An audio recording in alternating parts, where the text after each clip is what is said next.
Boa tarde, turma. Estamos aqui novamente, né, com o conteúdo da disciplina de História e nós estamos vendo o capítulo 3, a Era Vargas. Já está com um tempo que nós estamos nesse capítulo. Esse capítulo é muito importante porque vários acontecimentos desse período marcaram a sociedade brasileira, né? E como direitos trabalhistas, né, a Revolução de 30, quando Getúlio Vargas chega no poder, tudo isso nós já falamos em outras aulas, né? O início da industrialização, não é isso? E na semana passada eu propus, né, um vídeo relacionado ao voto feminino, que nós passaremos a falar um pouco daqui em diante.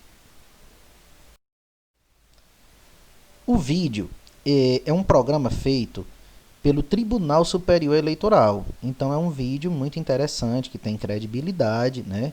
Que fala da luta das mulheres em busca desse direito, do direito de votar, né? Quem não assistiu ainda, eu tô aqui colocando novamente o link, né, no YouTube.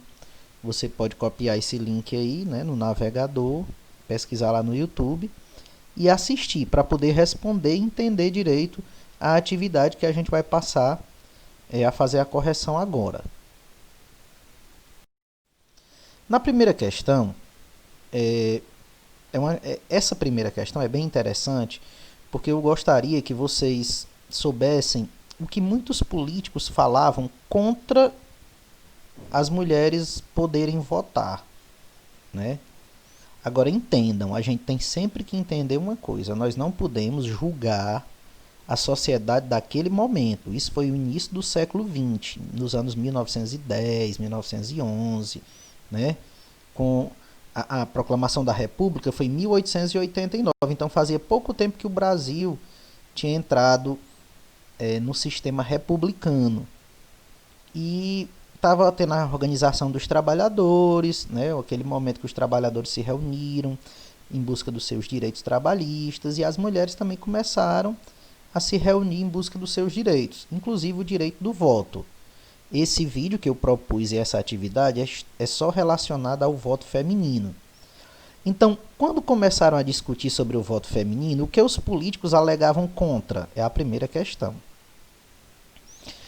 A resposta é a seguinte: muitos políticos alegavam que a mulher era um ser inferior e que o voto feminino poderia acabar com a família brasileira.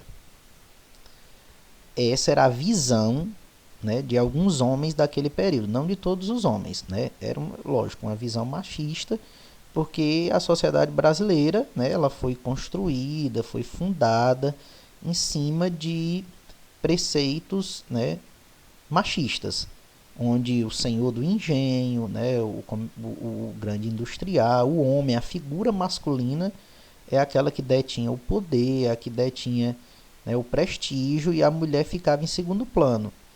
Então é normal que a partir da hora que a mulher começa a lutar pelos seus direitos, vai ter uma resistência por parte de alguns homens, né? A segunda questão: quando e qual foi o presidente que garantiu o voto feminino? E aí, olha só, elas passaram vários anos lutando, né, buscando o seu direito, e esse direito foi dado às mulheres em 24 de fevereiro de 1932, por Getúlio Vargas.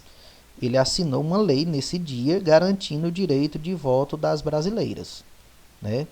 Então, esse capítulo, a Era Vargas, ele é extenso, ele é muito importante, né?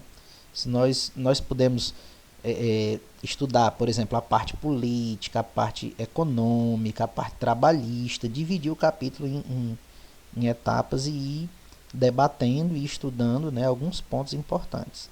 Então foi Getúlio Vargas que garantiu, né, o direito das mulheres de votarem. Mas vamos lá para a terceira questão. Na terceira questão, eu pergunto como ocorreu esse voto, esse direito, né, que foi dado às mulheres, esse voto feminino.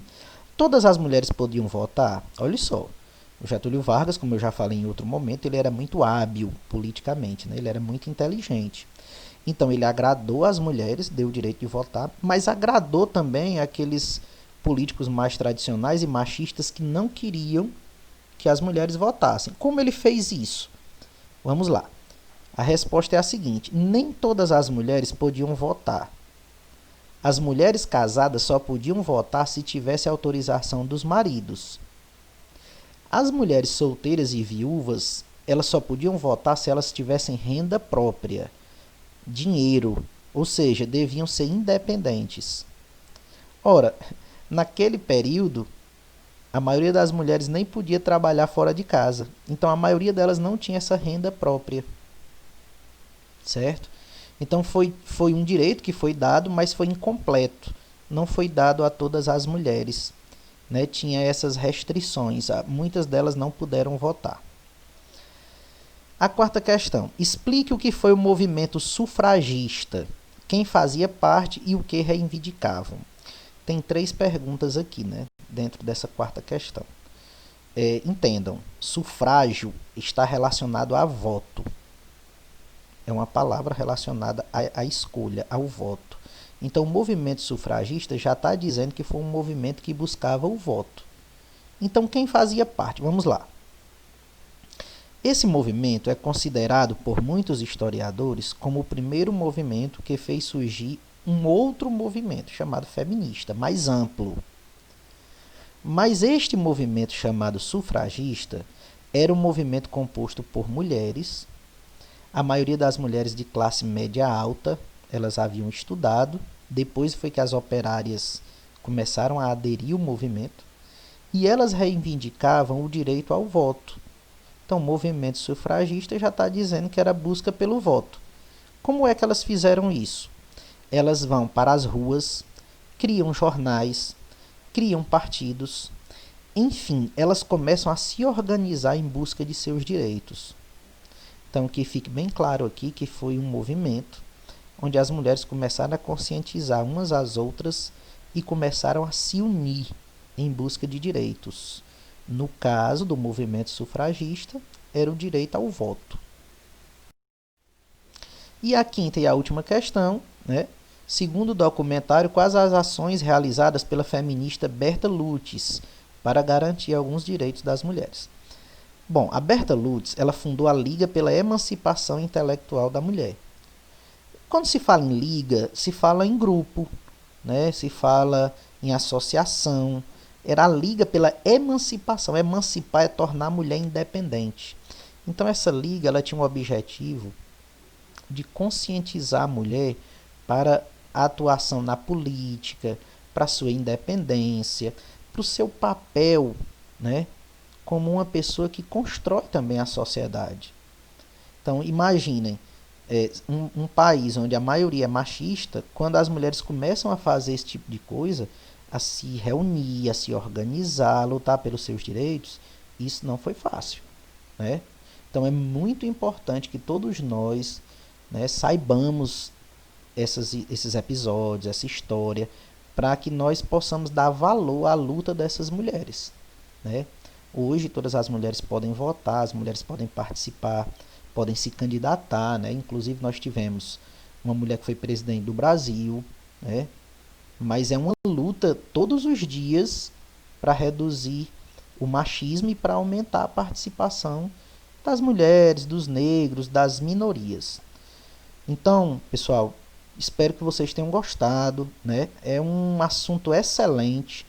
Quem quiser, vocês já podem até pesquisar mais sobre esse assunto na internet, além desse vídeo, certo?